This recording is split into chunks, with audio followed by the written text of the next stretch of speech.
Marshal എന്താ രാഷ്ട്രീയ വൃത്തത്തിൽ പുതിയ വാർത്ത? ഞാൻ വിവാദങ്ങളൊന്നുമല്ല, നമ്മൾ ഇത്രയും ദിവസം ഇവിടെ നമ്മൾ ചർച്ച ചെയ്യുമ്പോഴെല്ലാം പറഞ്ഞിരുന്നത് കോൺഗ്രസിൻ്റെ സ്ഥാനാർത്ഥികളുടെ ഒരു ലിസ്റ്റായിരുന്നു. പക്ഷേ CPM ഇതുവരെ ജാഥയിലായിരുന്നതുകൊണ്ട് അതിലേക്ക് കടന്നില്ല എന്നുള്ളതാണ്. പക്ഷേ CPMൻ്റെ ജാഥകൾ സമാപിച്ചു കഴിഞ്ഞു.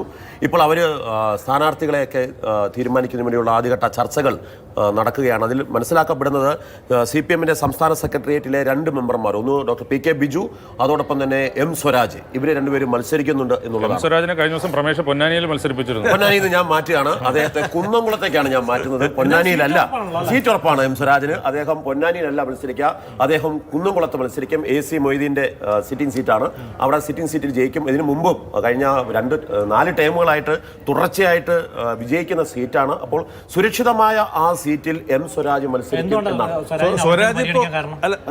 സുരക്ഷിതമായ സീറ്റ് എന്ന ഒറ്റ പരിഗണനയാണ്. തൃശ്ശൂർ ജില്ല ഇത്തവണത്തെ പഞ്ചായത്ത് തെരഞ്ഞെടുപ്പ് കഴിയുമ്പോഴും CPMനും LDFനും വ്യക്തമായിട്ടുള്ള ഒരു കാര്യമുണ്ട്. തൃശ്ശൂരെ കാറ്റ് മാറിയിട്ടുണ്ട്. ലോക്സഭാ തെരഞ്ഞെടുപ്പിന്റെ സമയത്ത് സുരേഷ് ഗോപി നിൽക്കുമ്പോൾ ഒരു തിരിച്ചടി ഉണ്ടായെങ്കിൽ അത് മാറിയിരിക്കുന്നു. തൃശ്ശൂർ ജില്ല എന്ന് പറയുന്നത് LDFന് പ്രതീക്ഷയുള്ള ജില്ലയാണ്. അതിൽ തന്നെ ഏറ്റവും വിജയകരമായിട്ട് പോയിക്കൊണ്ടിരിക്കുന്ന ഒരു മണ്ഡലമാണ് കുന്നംകുളം. അതുകൊണ്ട് തന്നെയാണ് അവിടെ അദ്ദേഹത്തെ മത്സരിപ്പിക്കണമെന്നുള്ളൊരു തീരുമാനം വരുന്നതെന്നാണ് ഞാൻ മനസ്സിലാക്കുന്നത്. അതിന്മേലുള്ള ചർച്ചയാണ് ഇനി നടക്കാൻ പോകുക. അതോടൊപ്പം തന്നെ ഡോക്ടർ PK ബിജു ഇവിടെ ഇങ്ങെത്തും, ആറ്റിങ്ങലിലേക്ക് എത്തും. OS അംബികയ്ക്ക് പകരം ആറ്റിങ്ങലിൽ അദ്ദേഹം മത്സരിക്കാനുള്ള സാധ്യതയാണ് കാണുന്നത്. അപ്പോൾ PK ബിജുവും M സ്വരാജും CPM സംസ്ഥാന സെക്രട്ടറിയിൽ നിന്ന് മത്സരിക്കുന്നുണ്ട് എന്നുള്ളത്. അതോടൊപ്പം വേറെ 2 ആശങ്കകൾ വരുന്നുണ്ട്. ഒന്ന്, കുണ്ട്രയിൽ മേഴ്സിക്കുട്ടിയമ്മയോട് പാർട്ടി മേഴ്സി കാട്ടുമോ എന്നുള്ള കാര്യം സംശയമാണ്. ഒരുപക്ഷെ കുണ്ട്രയിൽ ഒരു പുതുമുഖം വരാനുള്ള സാധ്യത കാണുന്നുണ്ട്. അതാണ് അപ്പോൾ ചിരിക്കുന്ന എന്താണ്? അതെ, ആ പേര് മനസ്സിലോർത്തിട്ടാണോ? ചിന്താ ജെറോമിന്റെ പേരും വരുന്നുണ്ട്. അതോടൊപ്പം തന്നെ വനിതകൾ ഒരാൾ മാറുമ്പോൾ T ഗീനാകുമാരി CPMന്റെ കാൻഡിഡേറ്റായി വരുമെന്നുള്ള ചർച്ച. ഏത് മണ്ഡലം എന്നുള്ള കാര്യം തീരുമാനിച്ചിട്ടില്ല. പക്ഷേ T ഗീനാകുമാരി ഇത്തവണ മത്സരിക്കാനുള്ള സാധ്യത വളരെ കൂടുതലാണ്. തിരുവനന്തപുരം ജില്ലയിലെ സെൻട്രലാകാനാണ് ഏറ്റവും കൂടുതൽ സാധ്യത. ഞാൻ സോഷ്യൽ മീഡിയയിൽ കണ്ടൊരു കാര്യം പറയാം.